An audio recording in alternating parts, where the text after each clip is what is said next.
big board that we create to make a fantasy lineup. Checking out the results from last week. Unbelievable.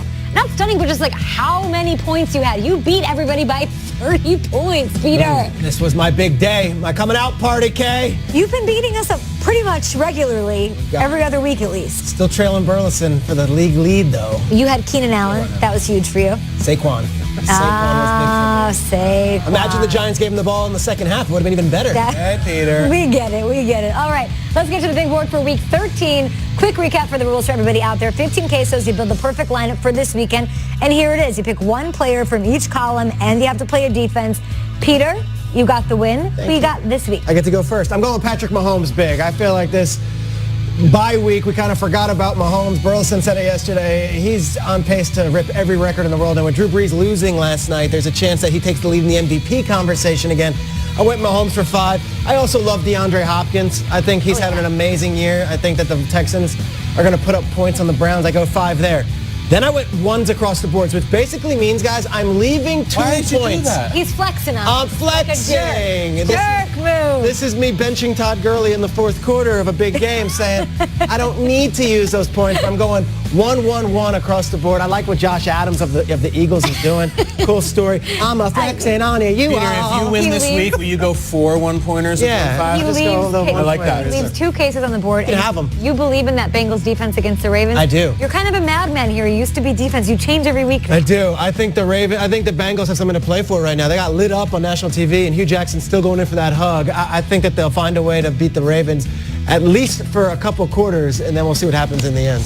Driggs, you're the champ. Let's go. Love it. Nate, who you got? All right, I'm going with Andrew Luck as my quarterback. That's a 3-coiner right there. And the Jags, they're a defense that's been getting eaten up all year. And obviously, Andrew Luck is one of our dark horse MVPs, so I feel like he's going to continue his campaign. And Galladay is my 2-coiner. Todd Gurley, this is the one I'm banking on. Okay. He's going to get a rhythm again. Love we haven't Gurley. seen him in a while. He's my other dark horse MVP. Gronk, when he's on the field, like you don't play Gronk unless you're going to use Gronk. You know what I'm saying? No, I'll still bench Gronk. That's how I'm looking at Gronkowski. And then, of course, I'm going with the Bengals. I feel like these guys are going to do something up against the Broncos, even though Phillip Lindsay, Emmanuel Sanders, all those guys are balling right now. We both are taking the Bengals defense against the Broncos, as if like we think there's something mystical happening. Lindsay's been good, but we're both going with the What makes you trust Gronk against the Vikings defense? That to me is a little risky, no? A little bit, Gonna get it done? a little bit. But Gronk is a monster, though. I mean, when he's healthy, nobody can stop him. I feel you.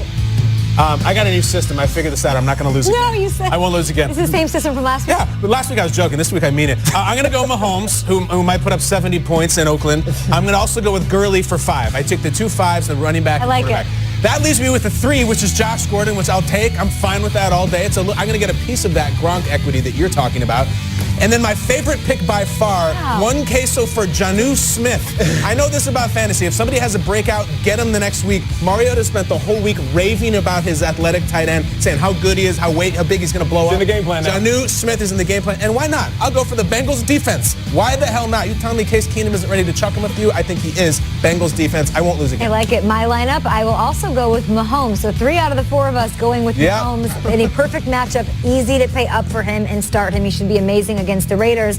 And then I picked Gus Edwards with back-to-back 100-yard games. David Njoku. Texas defense been good against everything except for tight ends, so I like that.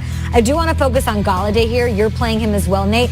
This guy's special, and as fantasy points are concerned, my goodness, 7th in the league in receiving the last 3 weeks. That is more yards than Antonio Brown.